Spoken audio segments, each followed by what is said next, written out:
रविवार की अगर प्रदोष पड़ जाए, कौन से दिन? रविवार की प्रदोष के दिन ये प्रयोग अवश्य कर देखिएगा। ज्यादा बार नहीं करना है, केवल एक ही बार करना, बाबा स्वयं कृपा करेगा। अपने मंदिर में, अर्थात अपने घर के पास कोई मंदिर हो, शिवालय हो, देवालय हो, जहां शंकर भगवान विराजमान हो, शिवलिंग हो, ऐसी जगह पर अवश्य करें। हमें कहीं दूर जाकर ये प्रयोग नहीं करना है, अपने शिवालय, अपने जो घर के आसपास में शिवालय हो वो। एक बेलपत्र अशोक सुंदरी वाली जगह, अब उसको अशोक सुंदरी की जगह पर भी चढ़ाने का तरीका क्या है? ये शिवलिंग है, ये जलाधारी है, ये जल बहता है, बीच में जो मोटी सी लाइन है वो अशोक सुंदरी का स्थान, ये जो भाग है षडानंद कार्तिकेय गणेश जी और कार्तिकेय जी का।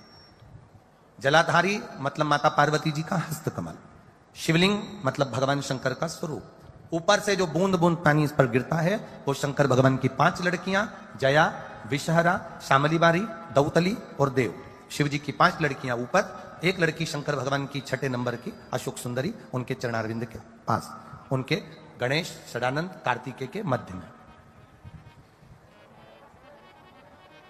जब हम बेलपत्र चढ़ाएंगे तो उस बेलपत्र को चढ़ाते समय आपकी जो बेलपत्र की डंडी है वो बेलपत्र, रविवार प्रदोष के दिन का ये उपाय है महाराज, ये बेलपत्र की जो डंडी है इस डंडी का भाग शिवलिंग की ओर होना चाहिए। ये जो डंडी है इसका भाग अशोक सुंदरी पर जब चढ़ाएंगे तो शिवलिंग की ओर इसका भाग होगा महाराज। दूसरी, बेलपत्र को जब हम समर्पित करेंगे तो जलाधारी का जया, विषहरा, शामरीबारी, दौतली, देव, मान लो जलाधारी ऊपर नहीं है शंकर जी के, तो उसका स्मरण कर कर 5 कन्याओं का नाम लेकर जया, विषहरा, शामलीबारी, दौतली, देव, इनका स्मरण कर कर शंकर भगवान के शिवलिंग पर बेलपत्र रखेंगे।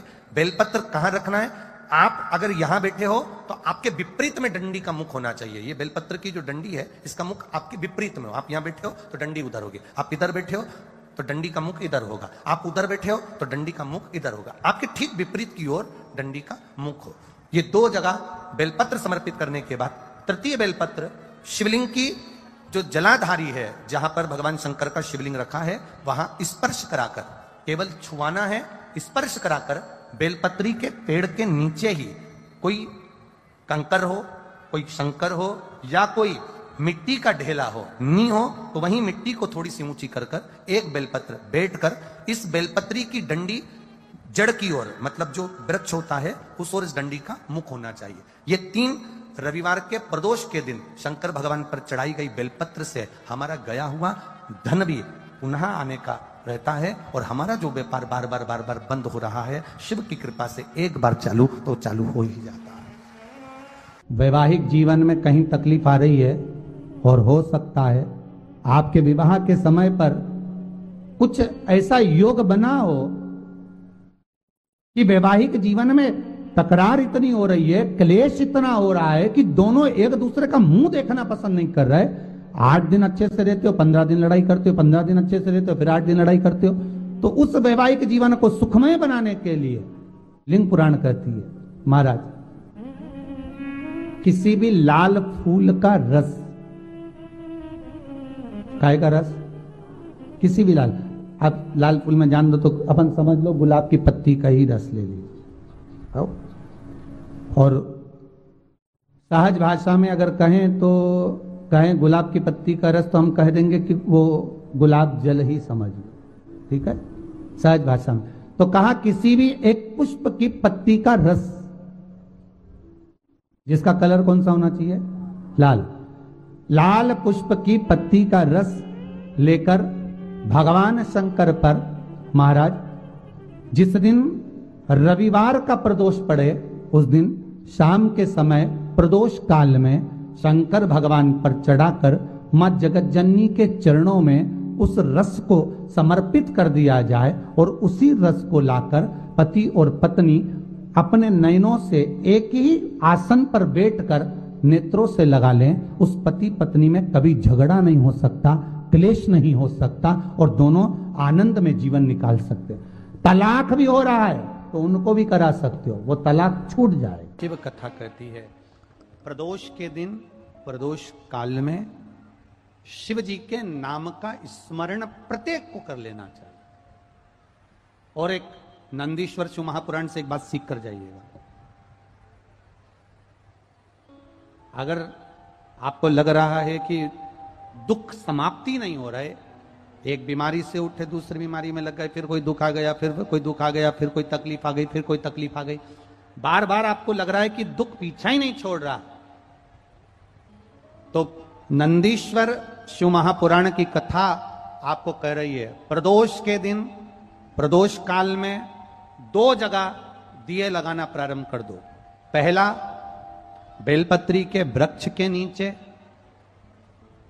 पहला दिया प्रदोष काल में, प्रदोष के दिन बेलपत्री के वृक्ष के नीचे, और दूसरा दिया अपने दरवाजे की चौखट के बाहर, मतलब अपन बाहर खड़े होंगे, अंदर की ओर दिया नहीं, बाहर की ओर दिया। एक दिया बेलपत्र के नीचे देवाधिदेव महादेव से प्रार्थना कर कर, हे शिव शंकर, हे गौरी शंकर, हे शिव, आज प्रदोष का दिन, प्रदोष काल में आप भ्रमण के लिए निकलोगे नंदीश्वर के साथ में, ऐसी कृपा करना, आपके लिए मैंने द्वार सजाया है भोलेनाथ, आपकी दृष्टि मेरी चौखट पर भी कर देना, मेरी जिंदगी संवर जाए। इसलिए 2 दीप स्मरण करो। हाँ, अच्छा इशारा कराए हो, सब समझ गए हो।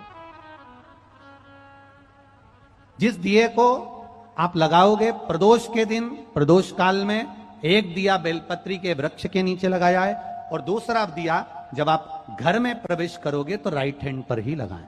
कौन से हैंड पर लगाएं? राइट हैंड पर। बहुत बहुत साधुवाद आपको दीदी, धन्यवाद, धन्यवाद दो। उन्होंने इशारा करके बताया कि दिया किस ओर लगाएं, कम से कम अपने को अंदाजा तो लग जावे ना दिया किस ओर लगना चाहिए। साधुवाद था, बहुत बहुत साधुवाद।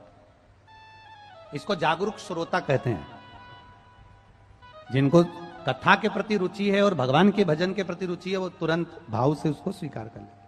तो 2 जगह दीप, पहला कहां पर लगाएंगे? जम के बोलो जरा, बेलपत्री के वृक्ष के नीचे। अब बेलपत्री के वृक्ष को भी समझना, कौन सा वृक्ष होना चाहिए?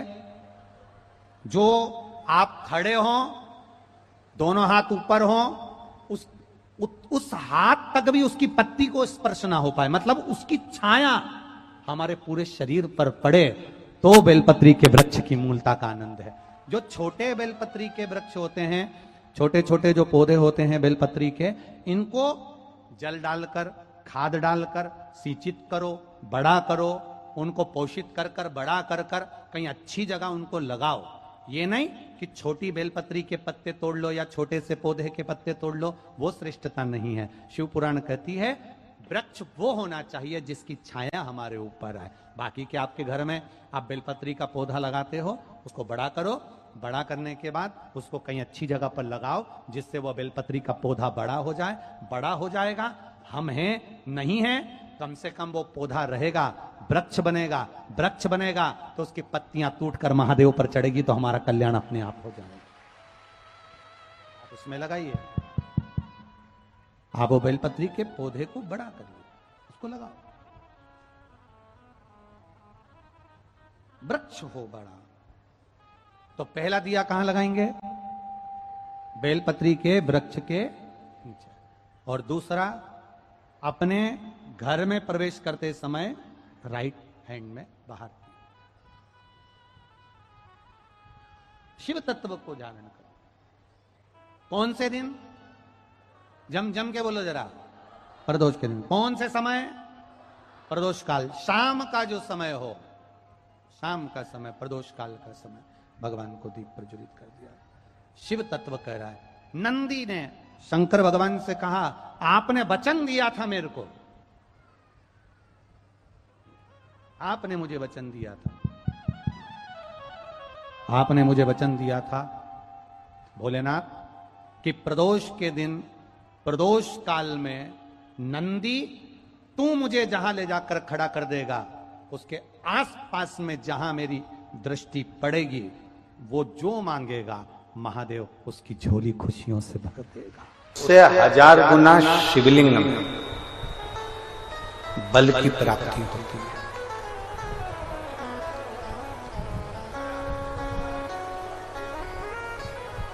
प्रदोष के दिन यदि आपको कहीं से शमी पत्र मिल जाए, प्रदोष के दिन यदि कहीं से आपको शमी पत्र मिल जाए और प्रदोष काल में, प्रदोष का जो समय होता है, शाम का जो समय होता है प्रदोष काल, 4 प्रदोष 5 प्रदोष आप कर देखिएगा कि आपका कोई काम है, कोई नौकरी के लिए आप अप्लाई कर रहे हैं, कोई समस्या बड़ी विकट आ गई है, कोई तकलीफ, बड़ा गला पकड़ रहा है बेटा, कोई तकलीफ विकट आ गई है, कोई समस्या विकट आ गई है, प्रदोष के प्रदोष काल में अगर एक शमी पत्र भी आप घर के शिवलिंग को, अब ये करने के लिए आपको मंदिर पे शिवलिंग नहीं जाना, अपने घर में जो शिवलिंग, चाहे वो स्फटिक का हो, पारद का हो, कंकर शंकर का हो, लकड़ी का हो, जो शिवलिंग तुम्हारे घर में, कांच का हो, चाहे वो नर्मदा के कंकर का हो, नर्मदेश्वर हो, पाषाण का हो, जो शिवलिंग चांदी का हो, सोने का हो, तांबे का हो, पीतल का हो, जो शिवलिंग तुम्हारे,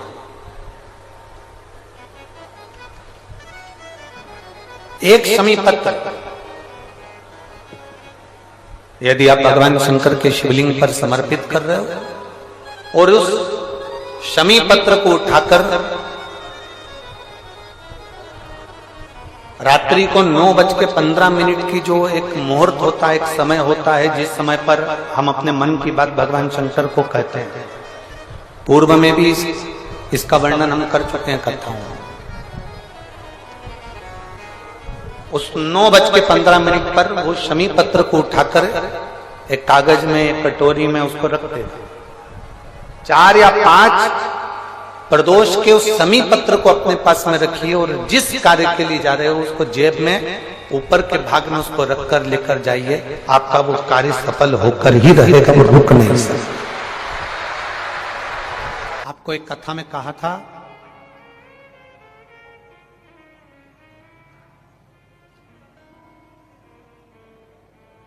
कभी ये शिवलिंग है, ये गोल जलाधारी है, ये सामने चरण, करें दर्शन सबने, ये 2 सामने जो चरण हैं, इसके बीच में सुख सुंदरी है। कभी कभी विशेष कोई अवसर आए, सोमवार की अष्टमी पड़ जाए या कोई विशेष प्रदोष का दिन पड़ जाए और आपको लग रहा हो कि मेरा महादेव को मैं जल चढ़ाते चढ़ाते इतना समय हो गया, मेरा महादेव नहीं सुन रहा, तब कभी कभी ऐसा मन में आए कि क्यों नहीं सुन रहा, तब लोटा भरकर जब जल लेकर जाओ, गणेश जी को चढ़ाया और सुख सुंदरी को चढ़ाया, षडानंद कार्तिकेय को चढ़ाया, माँ जगत जननी जगदम्बा माँ पार्वती को चढ़ाया, वही जल ले जाकर बेलपत्री के वृक्ष पर चढ़ाया, शिव जी को अर्पण नहीं कर पाए। और सरल भाषा में समझ लो इसको, किसी माता को आपने देखा होगा, किसी व्यक्ति को आपने देखा होगा कि वो शिव मंदिर में जाता है, शिव जी को भले जल नहीं चढ़ाता है, पर शंकर भगवान के मंदिर में जाकर इतनी सफाई कर देता है, जहां शंकर भगवान का कहीं बेलपत्र वगैरह पड़ा हुआ है उसको उठाएगा, बीनेगा, फिर यहां से धोएगा, श्रृंगार करेगा, यहां से साफ करेगा, साफ करके जो पानी जा रहा है वहां साफ करेगा, साफ करके एकदम क्लीन करके फिर शंकर भगवान को पोंछ कर, स्नान कराकर, जल चढ़ाकर फिर उनका श्रृंगार करता रहता है। कभी कभी आपके साथ में भी ऐसा हुआ, आपने भी करा होगा, ऐसा नहीं कि नहीं करा। कभी कभी सब दूर सफाई के बाद शिवलिंग की सफाई करना भूल गया या शंकर जी के शिवलिंग पर जल चढ़ाना भूल गया, जल चढ़ाकर आ गया। अब आ तो गया पर चिंता देवादिदेव महादेव को लग गई। मेरा था, भक्त था, उपास करता था, शिवरात्रि का व्रत करता था, पशुपति व्रत करता था, सोमवार सावन के करता था, 16 सोमवार करता था, पर आज इसको ना जाने क्या हो गया कि ये मेरे ऊपर जल ना चढ़ाकर सब दूर जल चढ़ाकर चले गया। देवादिदेव माता पार्वती जी से कह देते हैं, सुन पार्वती, अगर कोई भूलवश भी मुझ पर जल चढ़ाना भूल जाए और तेरे हस्त कमल पर जल चढ़ा कर जाए तो पार्वती जितना फल मैं प्रदान करूं उससे दुगना फल तुझे प्रदान करना है, यह शिव कह रहा है। और इसका प्रमाण कहां पर मिलता है? इसका प्रमाण मिलता है महाभारत में, इसका प्रमाण मिलता है श्रीमद् भागवत कथा में। भीम, दुर्योधन और जरासंध तीनों ने तप करा, तीनों बैठे हैं अलग अलग शंकर भगवान का भजन करने के लिए, और तीनों शिव जी का भजन कर रहे हैं, तीनों शंकर भगवान का गुणगान कर रहे हैं, तीनों शिव जी का तप कर रहे हैं। और तप करते करते करते करते करते करते